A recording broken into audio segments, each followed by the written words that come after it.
8 facts about Hyperloop online system. First on the list, ang Hyperloop is a business that requires a capital. Kung magkano ang capital, sinagot ko rin sa isa kong video, you may just check it.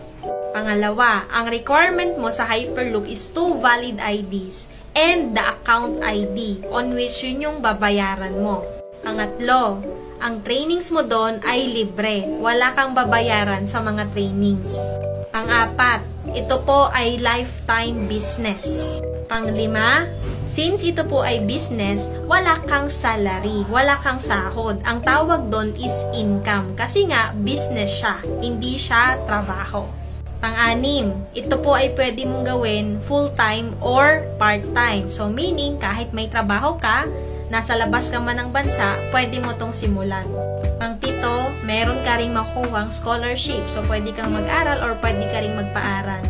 Pang-walo, online po ang mga trainings natin sa Hyperloop. Kaya nga, okay yon if OFW ka or nagtatrabaho ka or nasa bahay ka.